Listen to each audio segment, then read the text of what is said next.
एगो लड़का के प्रेम बा, लड़की के शादी कम उम्र में भइल बा,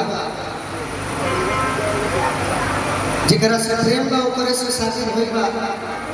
सुहाग रात के समय में कहती है कैसे,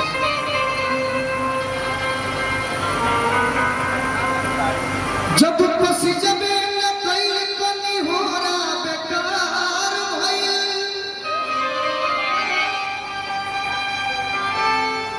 सुहाग के लाजे न रहल तो सिंहोरा बेकार भइल।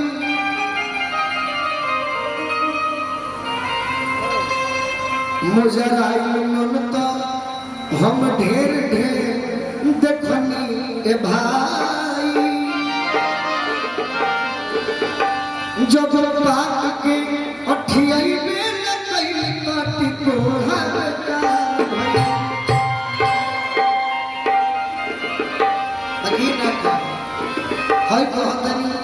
कि मन के पोल्हाई जाई रात फेरू आई, छोड़ दी ना हो गई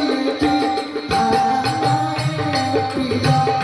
छोड़ दी ना हो गई पिया, छोड़ दी ना हो गई। मीठी मीठी पतिया सोना सुनरतिया, मीठी मीठी पतिया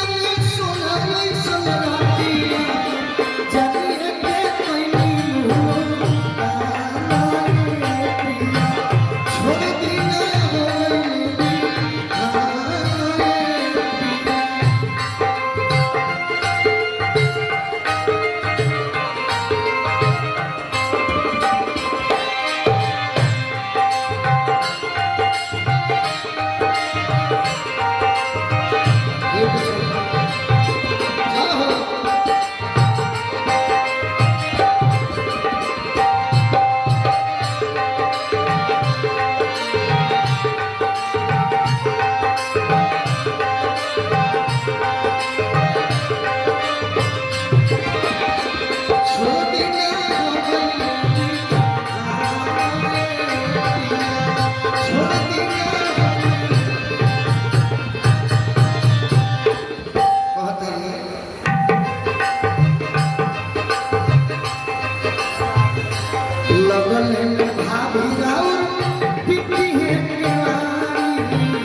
सब जान जाई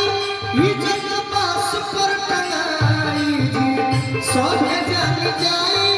इज्जत बास पर टंगाई जी, सब जान जाई इज्जत बास पर टंगाई जी। और एगो काम अरे पुलुई के बात पर पुलुई के बात पर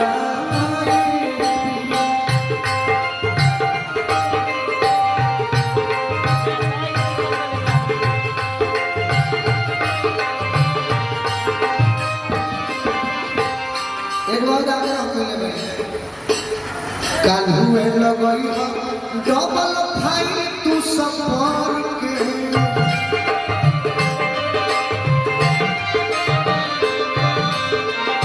काल हुए लगई हो,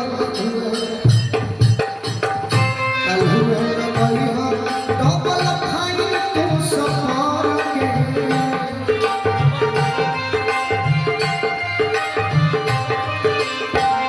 से जिया कोई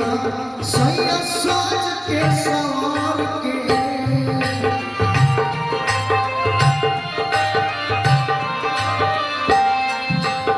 खोले के पारी बाकी बांधली होताई हो, खोले के पारी बाकी बांधली कि खोले के पड़ी बाकी बांधली होताई एगो और काम करी हो अरे हाथे